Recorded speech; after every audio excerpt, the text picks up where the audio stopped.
America के राष्ट्रपति Donald Trump ने हाल के दिनों में उन देशों के साथ अपने संबंध मजबूत किए हैं जिनके साथ भारत के रिश्ते कुछ अच्छे नहीं हैं। इनमें पाकिस्तान, बांग्लादेश और तुर्की शामिल है। ये भारत के लिए चिंता का विषय बन गया है। ऐसा प्रतीत होता है कि पाकिस्तान में ट्रंप की दिलचस्पी सिर्फ क्रिप्टो करेंसी के कारोबार तक सीमित नहीं है।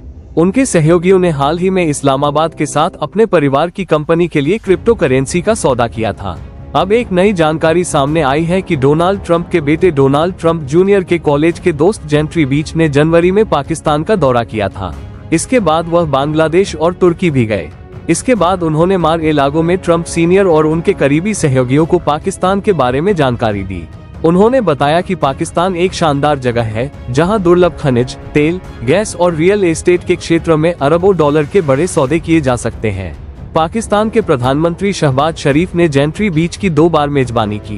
पहली बार जनवरी में जब जेंट्री बीच पाकिस्तान आए थे। इस दौरान वरिष्ठ कैबिनेट मंत्री, वित्त मंत्री और विदेश मंत्री भी मौजूद थे।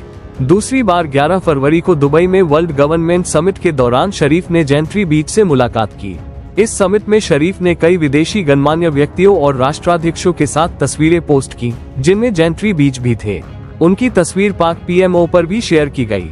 जेंट्री बीच ने बांग्लादेश में मोहम्मद यूनुस से भी मुलाकात की, जो बांग्लादेश की अंतरिम सरकार के मुख्य सलाहकार हैं। यह मुलाकात पाकिस्तानी प्रधानमंत्री से मिलने के एक दिन बाद 29 जनवरी हुई। ट्रंप के करीबी सहयोगी जेंट्री बीच ने ढाका में तेल और गैस की खोज, एयरोस्पेस, रक्षा और रियल एस्टेट में भारी विदेशी निवेश लाने का वादा किया। शेख हसीना के सत्ता में आने के बाद से भारत और बांग्लादेश के संबंध तनावपूर्ण हैं। ट्रंप जूनियर और जेंट्री बीच का विवादों से पुराना नाता है। 2018 में द गार्डियन ने लिखा था कि जेंट्री बीच ने ट्रंप के 2016 के चुनाव अभियान के लिए लाखों डॉलर जुटाए थे। इससे उन्हें ट्रंप प्रशासन के शीर्ष अधिकारियों तक पहुंच मिली। उन्होंने नेशनल सिक्योरिटी काउंसिल पर वेनेजुएला में अमेरिकी प्रतिबंधों को कम करने और वहां व्यापार खोलने का दबाव भी डाला। जेंट्री बीच का पाकिस्तान, बांग्लादेश और तुर्की में व्यापार की तलाश करना उसी तरह की चिंता पैदा करता है जैसी वेनेजुएला के मामले में हुई थी। दोनों ही मामलों में राष्ट्रीय सुरक्षा की अनदेखी करते हुए ट्रंप एंड कंपनी को आकर्षक सौदे की पेशकश की गई थी। ये भी ज्ञात है कि जेंट्री बीच के पिता गैरी को दिवालियापन धोखाधड़ी में दोषी ठहराया गया था। जब पाकिस्तान के पहलगाम में आतंकी हमले की साजिश हो रही थी, उसी समय 17 अप्रैल को जेंट्री बीच इस्तांबुल में तुर्की की टेरा होल्डिंग कंपनी के साथ दुबई में तेल और खनन के लिए संयुक्त उद्यम स्थापित करने के लिए समझौता कर रहे थे। तीनों देशों में उनका स्वागत ट्रंप के खास आदमी के तौर पर हुआ, जो बड़े व्यापारिक सौदे करने आए थे। पाकिस्तान में उन्होंने कहा कि वहां $50 ट्रिलियन से ज्यादा के दुर्लभ खनिज मौजूद हैं। तुर्की को उन्होंने चीन की जगह अगली फैक्ट्री बनाने का प्रस्ताव दिया। 15 मई को टाइम्स ऑफ इंडिया ने खबर दी कि डोनाल्ड ट्रंप भारत और पाकिस्तान के बीच संघर्ष में मध्यस्थ बनने की कोशिश कर रहे हैं। इस बीच पाकिस्तान ने हाल ही में वर्ल्ड लिबर्टी फाइनेंशियल के साथ क्रिप्टो करेंसी का एक बड़ा सौदा किया है, जिसमें अमेरिकी राष्ट्रपति के परिवार की 60% हिस्सेदारी है। ये सौदा पाकिस्तान क्रिप्टो काउंसिल ने किया था, जिसे जल्दबाजी में शुरू किया गया था। काउंसिल ने चेनपेन झाओ CZ को अपना सलाहकार नियुक्त किया, जो दुनिया के सबसे बड़े क्रिप्टो एक्सचेंज बाइनेंस के फाउंडर हैं। काउंसिल का लक्ष्य इस्लामाबाद को दक्षिण एशिया की क्रिप्टो राजधानी बनाना है। काउंसिल के गठन के कुछ ही दिन बाद वर्ल्ड लिबर्टी फाइनेंशियल ने अपने वरिष्ठ अधिकारियों को इस्लामाबाद भेजा, जिनमें ट्रंप के गोल्फ साथी स्टीव के बेटे जाचरी विटकॉफ भी थे। शरीफ और सेना प्रमुख जनरल असीम मुनीर ने उनकी अगवानी की।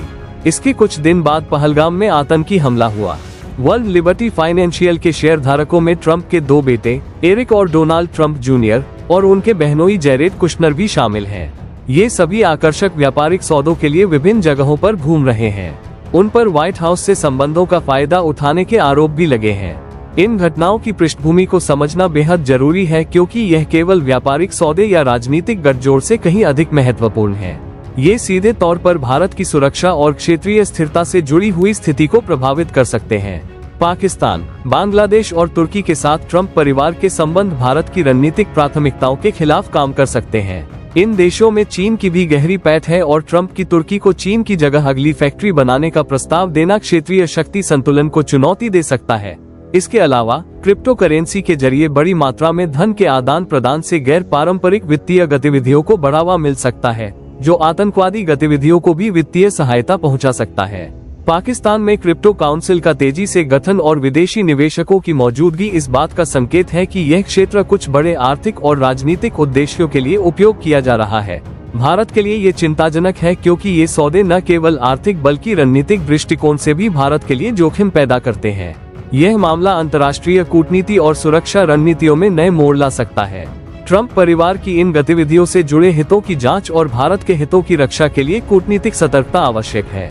इस पूरी स्थिति में ये भी सवाल उठता है कि क्या अमेरिका की वर्तमान प्रशासन और राजनीतिक संरचनाओं में ऐसे प्रभावशाली लोग हैं जो अपने निजी हितों के लिए राष्ट्रीय सुरक्षा और क्षेत्रीय स्थिरता को खतरे में डाल सकते हैं।